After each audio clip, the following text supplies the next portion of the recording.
Caste census में हम कहाँ खड़ा हैं। कास्ट सेंसस हो न सिर्फ बिहार में बल्कि देश भर में, यह तो हमारी पार्टी फ्रॉम डे वन से कह रही है। हम लोग इस राय के हैं कि जात की गिनती होनी चाहिए। क्यों होनी चाहिए? सिर्फ हम ही लोग नहीं कह रहे हैं, कई बार कई संवैधानिक संस्थाओं ने यह बात कही है, जिसमें कोर्ट भी है और बाकी दूसरी संस्थाएं भी।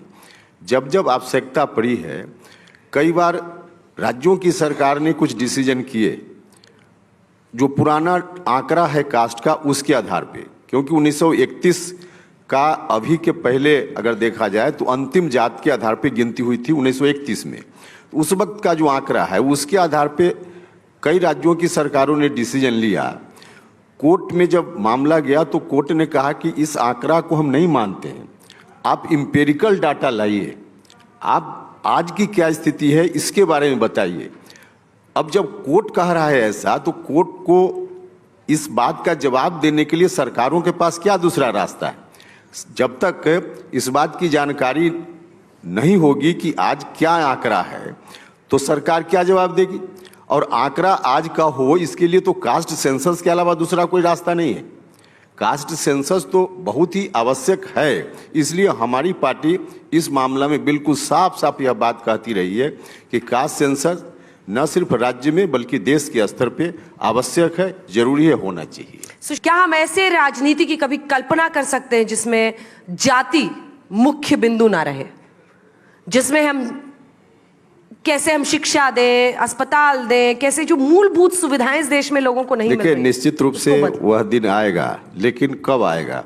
तब आएगा जो हजारों साल से जो जाति व्यवस्था के चलते लाभ लेते रहे हैं समाज में, वो लोग जिस दिन छोड़ देंगे लाभ लेना और उनके मन का परिवर्तन जिस दिन हो जाएगा, उस दिन ऐसी स्थिति आएगी। एक काउंटर क्वेश्चन है आपसे, कि आप ये नहीं मानते हैं कि आरक्षण के अंदर भी कुछ जातियां ऐसी हैं जिन्होंने आरक्षण का फायदा लिया है सबसे ज्यादा, और उस आरक्षण में जो असल वंचित लोग हैं जातियों के, वो पीछे रह गए हैं? बिल्कुल बिल्कुल, मतलब देयर इज अ सब अगड़ा विद इन पिछड़ा जो फायदा लेता रहा है, उनके परिवार लेते रहे हैं, पहुंचा ही नहीं है जो कतार में पीछे खड़े थे। 100% आपकी बात से मैं सहमत हूं, और इसीलिए जब जात की गिनती की बात हो रही थी बिहार में, तब यही बात कही जा रही थी जेडीयू और आरजेडी की ओर से विशेष रूप से, कि हम जात की गिनती इसलिए भी करना चाहते हैं कि पता चल पाए कि कौन जात के लोग बिल्कुल पीछे छूट गए हैं।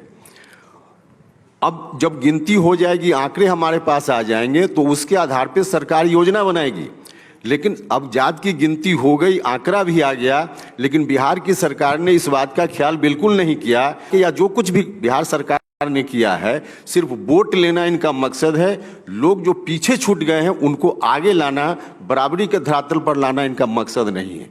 बिल्कुल यही कारण है। तो आपकी बात से सहमत है, इसमें भी वर्गीकरण होना चाहिए। कुछ लोग पिछड़ा में भी आगे हैं और कुछ लोग पीछे छूट गए हैं। इस बात को सबसे पहले ध्यान में रखा था बिहार के धरतीपुत्र जननायक कर्पूरी ठाकुर जी ने। उन्होंने जब रिजर्वेशन की पहली बार बिहार में व्यवस्था की तो अनेक्सर 1 अनेक्सर 2 में बांटा था पिछड़ा वर्ग को भी, और उसके लिए अलग से आरक्षण देने की व्यवस्था उन्होंने की थी। तो इस बात का ख्याल अभी योजना बनाते समय राज्य की सरकार को, बिहार की सरकार को इस बात का भी ख्याल रखना चाहिए था, जो ख्याल नहीं रखा गया है।